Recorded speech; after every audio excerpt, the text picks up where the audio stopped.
I'm back, y'all. That's my ESPN that's coming up. Sorry about that, y'all. What's going on? It's Uncle Charles. I told you. I thought I was going to have to get this thing straightened out, but I'm new to this game. And hey, man, again, this ESPN is getting on my damn nerves. Let me tell y'all something, man. Let me tell y'all something. And I want to say thank y'all for supporting me. Man, look, I'm new to this thing. I ain't into this, man. I'm old school. I ain't into this thing. So, I'm glad y'all uh uh stopping by, man, for just maybe an hour or so. And man, I'm gonna give y'all just what y'all deserve. Let me explain something to you. I've been going on to All About the Tea, and I just want to touch on this All About the Tea. It's a great show. But that what happened the other night wasn't good. When you have a problem with somebody, you need to address it in private, unless they got a gun or a knife, and then all bets are off. Uh, Nevertheless, I'm gonna tell y'all a little something about me. They call me Uncle Charles. I did not give myself that name. That name was given to me by a young star, young brother named Vosh Lombardi. He's a YouTuber for the Dallas Cowboy Nation, which I am a Cowboy fan since the 70s. And Voch, I'd like to thank him for, giving me a voice and putting me out for the world. That's my nephew. At the end of the day, that's my family. I love that brother. And man, he the best. But it ain't just Voch Lombardi. You got Law Nation. He's a YouTuber, Dallas Cowboy Nation. Then I got another brother, Big Game James. I love that brother. Then I got Space Cowboy. And man, I love that brother there. So those brothers have helped me to give me a voice. And they put me out for social media. And, I'm very appreciative to those young brothers. Let me tell y'all something, man. Let me break y'all off something. All About the Tea was a disaster the other night. I was sitting back listening to it, and I said, Lord, please, y'all stop. Listen, y'all could have took care of that behind the scenes. And Monica, I want to say this to Monica, you have a brilliant show. You're a brilliant woman. Schoolboy, very talented. Bishop, very talented. Marcella, very talented. And players, very talented. I wish players could come back to the show. But that's what I want. That might not be the case. So, players, I want to tell you, I will support your channel because you didn't do anything to me. You didn't do anything to the fans. We'll support you regardless. And that's all I want to say. I just think that should have been taken care of behind the scenes. When you got a problem with someone, you take care of it behind closed doors. And like I said, unless they got a gun or a damn knife, then all bets are off. That's when you can't take care of it because they got a damn knife or a damn gun. So, let me tell y'all who I am. My name is Charles Mabry. They call me AKA Uncle Charles. I have two brothers. My brother's a retired Navy veteran. And then I got another brother that's an ordained minister. I am born the son of Ernestine and Charles Mabry. And man, I'm glad they created me because I love life. I don't like drama and all that old bull. I love life. But let's get down to business. I want to talk about these old ass church ladies. You know the ones that come in church and love to kiss all over you and put that cheap ass makeup all over your skin. We had a lady in our church and she had some cheap makeup on. She left it on the door, on the water fountain, on the pew. If you don't know by now, it's cheap. Don't ever put it on no more. And another thing too, I want to say to my fans, man, look, when I come on to the end of these shows, I come on these shows, man, and things just go across my head like a speeding light. And I just say what's on my mind. But I'm gonna, I didn't want to come over here and tell any stories, so I'm gonna tell a couple of them. Let me tell you something. And of course, I am drinking on me a little something because I'm at home. I'm drinking responsibly, and I'm gonna do what I do. Let me explain something to you. We had a guy named Danny. Danny was a stunt man, and he'd been a stunt man for 10 years. Danny had 3 children and a beautiful wife. But Danny, his wife, talked to his wife and he said, hey, babe, you need to retire. We got all the money in the world. You don't need to do this. And then he just argued with his wife and said, look, I got to do this last stunt. And the stunt was swimming out off the coast of Florida into the middle of the ocean and stick a flag in a barge and show everybody, plus Guinness Book of World Records, that he did it. My brother knows Danny. When I went down to visit my brother in Florida, we talked to Danny, and man, the things he used to tell us was intriguing. All the stunts he used to do. He also worked in Hollywood.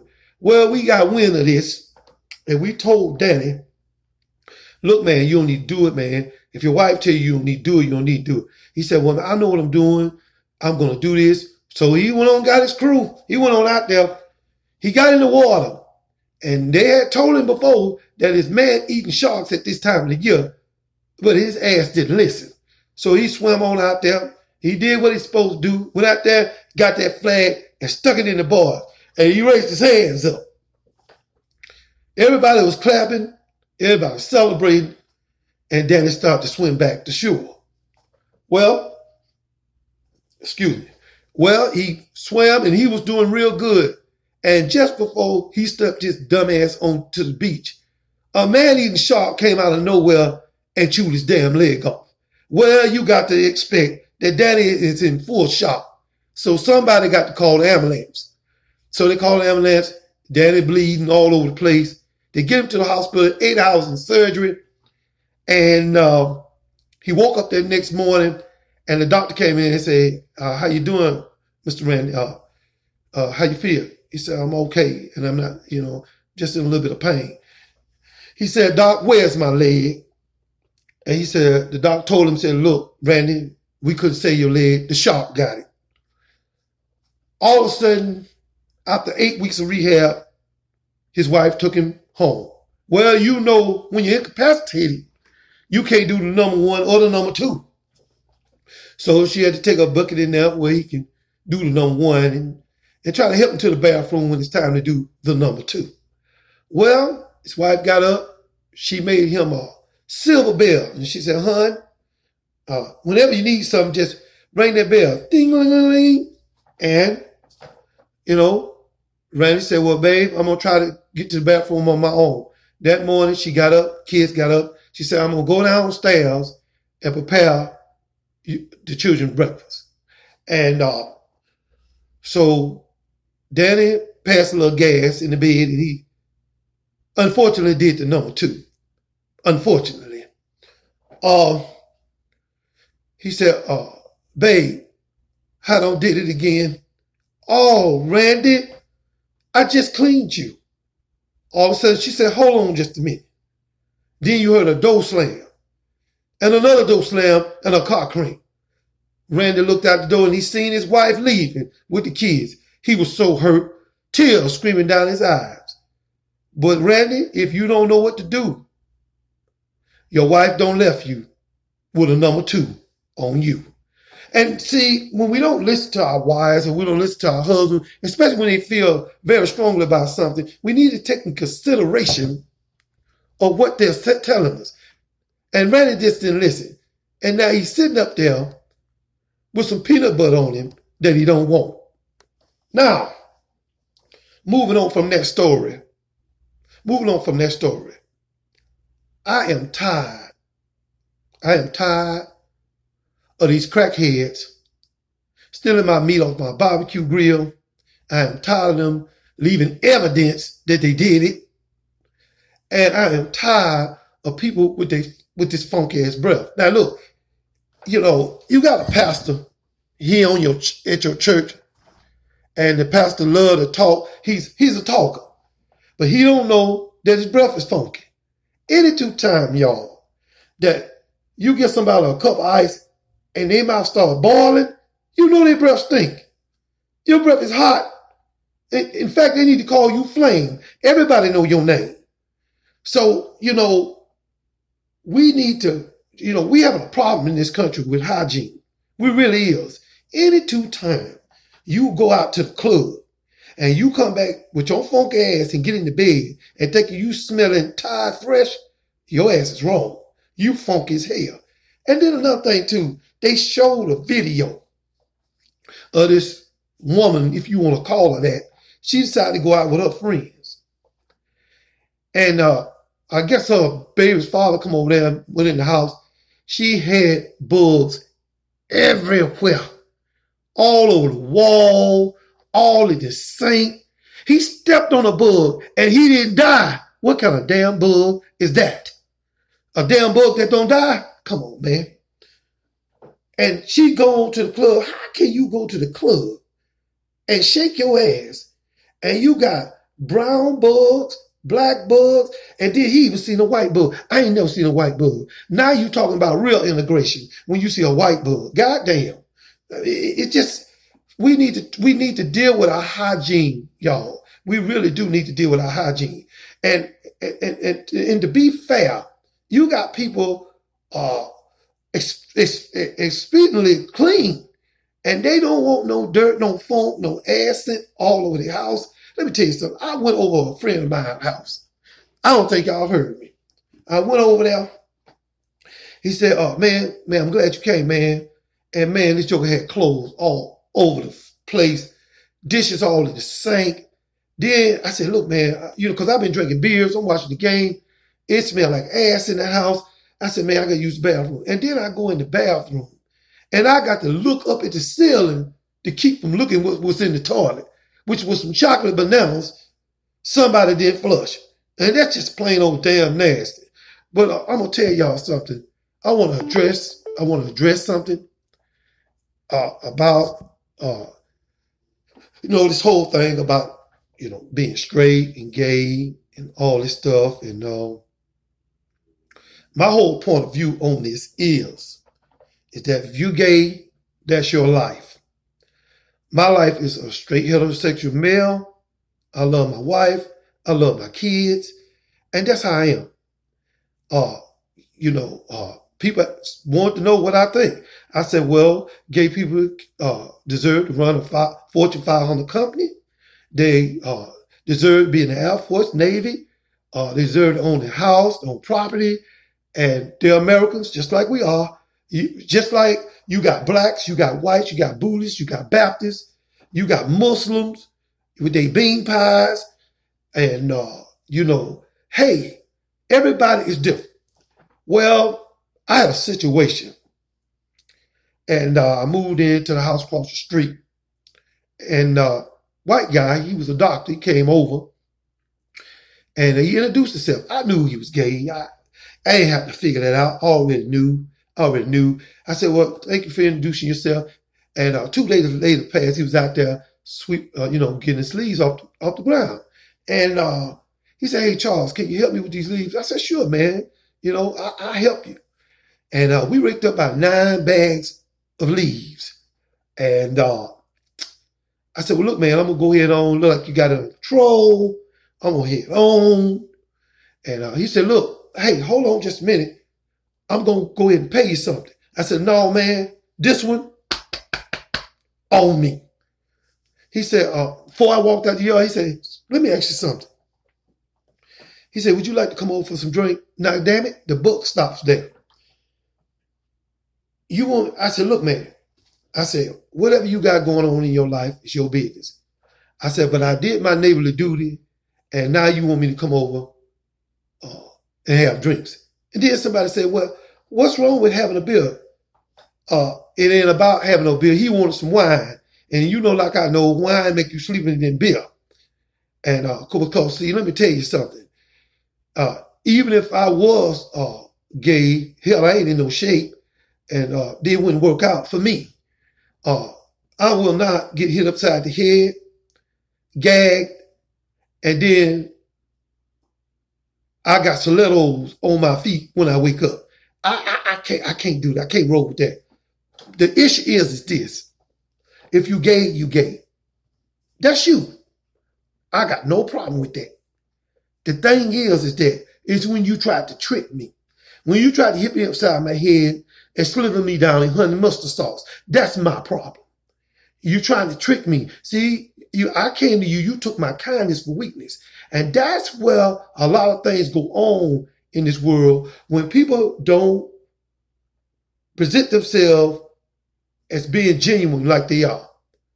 You know, because for one thing, I seen people go to this house and they didn't leave. Where the hell is it? In the basement? And I ain't going in the basement. You're going to have hell put me in the damn basement. So, like I said, we got gay Americans, we got straight Americans, we got black, white, Latinos, but my only issue is that you cannot compare. I don't think gay rights should be compared. I think it's more of a human issue, being treated like a human, a person, and it cannot be compared to civil rights. Listen, let me explain something to y'all. When we were slaves on the plantation and we was running for our damn lives and the so-called master was chasing after us, he didn't say, excuse me, before we hang you, are you gay? No, he just hung you because you was black. That's what he did. He hung you because you was black. He didn't care what your sexual orientation was. You was the wrong color. That's what the problem is. So now, getting on to another story. I got off. I'm used to taking my garbage out, at night. And this particular night, I took my garbage out and I got around the corner and I seen a big ass raccoon. And it looked like a mama raccoon because the raccoon had long eyelashes. I said, damn, that's a big ass raccoon. I don't think I need to put my garbage in there. But guess what? She had the daddy raccoon inside the garbage. The little baby was on the ground. And it's like she was communicating with the man raccoon. It's like she said, get your ass in there and get our food. And he got all up in there too. Rumbling through there. Man, they had a hamburger, a sweet potato pie. Where the hell they get that sweet potato pie? That's what the hell I want to know. Where they get the sweet potato pie? And then the mama would take the food and sit it on the ground and he'll put it in order. Well, after I saw that, I couldn't throw my garbage away. But I went over there to my neighbor. I said, look, don't go in that garbage, man. A raccoon back there. And they back there searching for food. And you don't need to go back there. He said, all right. 6 hours later, I hear the ambulance, police. Well, he done went out there and they done swole his ass up like the Michelin man. Whooped his ass. Then they took him over to the hospital. I went over there and checked on him. I said, man, now what did we learn from this? I learned not to take my garbage out at night. Just what I told you, damn it. Not to take your garbage out at night. And now they done swole your ass up like a Michelin tie. You don't listen, bro. Let me tell y'all something, man. I'm going to be giving stories after stories after stories. This is my first time out. I'm nervous. And it ain't like when I go on these shows and, man, I just haul off and I just give it to y'all straight. But what I'm going to do is that I'm going to do another show. This time I'm going to be more relaxed. This time I'm going to be more energetic. And to be honest with y'all, I ain't had no sleep in a couple of days. These damn, and I'm going to tell you why I ain't been having no sleep. These damn Siamese twin cats that sit outside my door, they're thinking their ass is on Soul Train, is getting on my damn nerves. They out there yowling and yowling and yowling. And I said, y'all shut up. And they growl at me. I took my ass back in the house. Because let me tell you something. I'm not finna get my ass whooped by 2 Siamese cats. I ain't finna do it. I'm not finna get 30,000 hits. So they gone now. And they ain't came back since I made a complaint. Let me tell y'all something.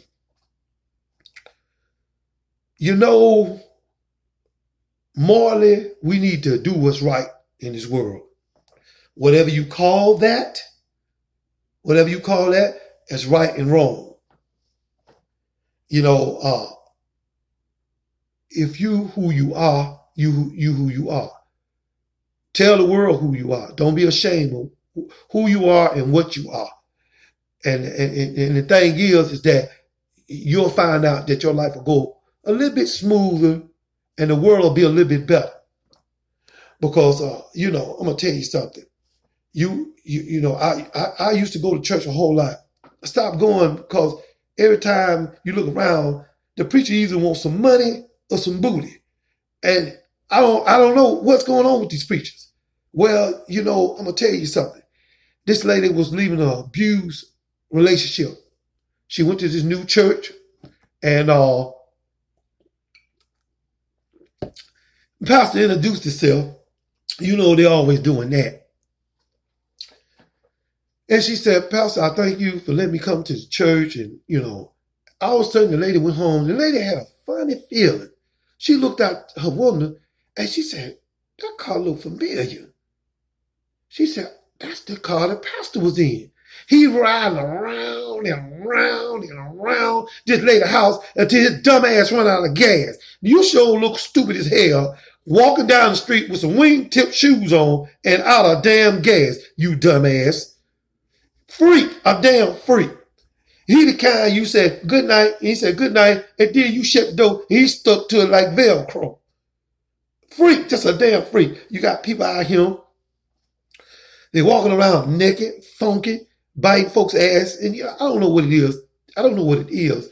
The people just got an appetite for biting folks' asses. And you know you get fungus mouth from biting them. And then you biting an ass. And then you don't know what ass you biting. You don't even know if the ass is clean. But I tell you this, Jeffrey Dahmer was eating asses on wholesale. I go in the store, I can't find a bottle of Texas Pete hot sauce nowhere, including seasoned sauce. Know why? Because his ass got it. And I didn't know when he said, hey, come over for dinner, I didn't know he meant that literally. So you got to watch people. Man, they invite you to your house, hit you in the head, and now your ass is on the table with potatoes around it and Brussels sprouts. And your ass is gone. They don't consume your ass and shit you out in the damn toilet. So, you know, hey, man, be careful out here. Be very careful out here. You know, I used to work for the bug company. And, you know, because I was laid off from my job at U.S. Pipe. And, man, let me tell you something. I needed to work. I needed the money. I needed the job. And it's kind of hard to ride around being a player in a Mac and you got a plastic damn bug on your truck. Well, this lady, I went over her house was consumed by bugs. It was all in her phone. And this is when they still had rotary phones. So you know I'm talking back in the day. She said, I tried to call y'all. I said, man, what's wrong with you? I said, I hear some crackling in your phone. Bugs don't chew the damn inside of the phone, but what kind of damn bugs is this? Man, let me tell you something.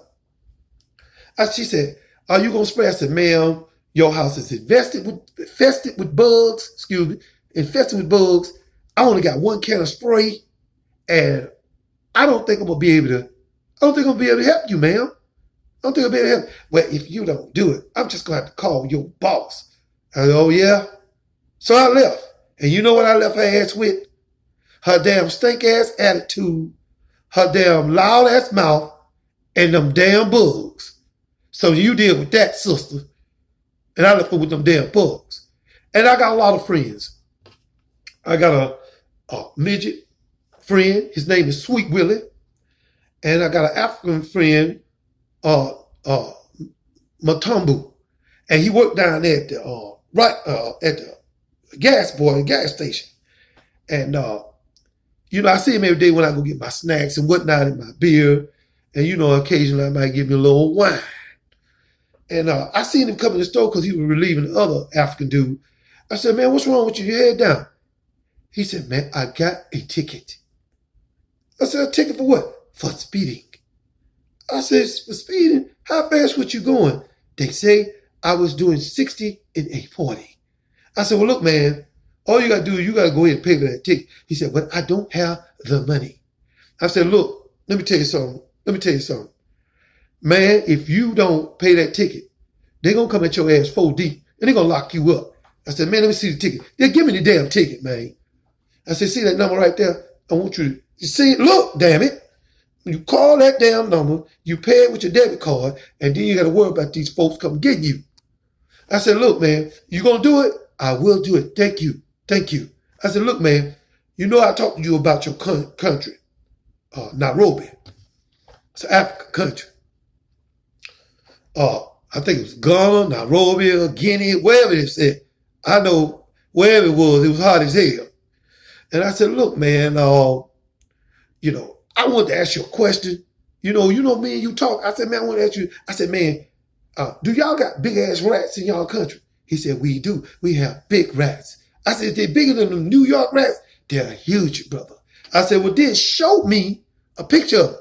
And he showed me a rat, y'all. And this wasn't a rat, y'all. This was a pig, a rat, a monkey. It had muscles, damn it. It had muscles. I'm like, goddamn, look like Arnold Schwarzenegger. I'll be back. That's what it looked like. I said, well, man, how y'all deal with rats like that, man, over there? In our country, you know, rats is a delicacy. Well, in my country, rats are rats, and we don't eat them son of bitches. Okay? That's what I'm trying to tell you. So, man, you know, I got all kinds of friends, all kinds of people in my life, man. And like I said, I come from a good, hard-working family. My daddy was a steel worker. I was a steel worker. My brother retired from the Navy. Thank you for your service, bro. And my brother's an ordained minister. And, you know, every time he tried to give us a sermon. And which is, you know, I don't mind. It's when you start slobbing all that, the mouth eye roll all up in your head. That's when you get outside that. But I want to thank y'all tonight, man. And I'm going to cut this show short because I am tired. I ain't had no rest in 2 days. Been up all night with my grandbaby. Y'all, my grandbaby is the light of my life. She's beautiful. And her name is Layla Carter. She's a sweet baby. And, you know, her dad ain't worth nothing, but she's a beautiful child. I have a daughter. Her name is Whitney. I have a son, Isaiah. And I have a wife I've been married to for 28 years. Man, I tell you, my wife is a good woman. But she getting out of hand with these damn wigs. God damn it. Somebody please call 911. I got wigs on the shower rack. Wigs on the floor. Wigs hanging off the door. What is that up under the damn cover? Is that some wig too? Goddamn, I'm gonna run by wigs. But that's women for you. They got high pieces, fingernail polish, toenail polish, all that. And let me tell you something. Brother, as long as you live, you'll never understand a woman. And you'll never understand them with these wigs. They got names for these wigs, y'all. The mummy wig. The after dark wig. To go to the store wig. To go to a funeral wig. All kinds of damn wigs. And then one of them damn wigs get paid.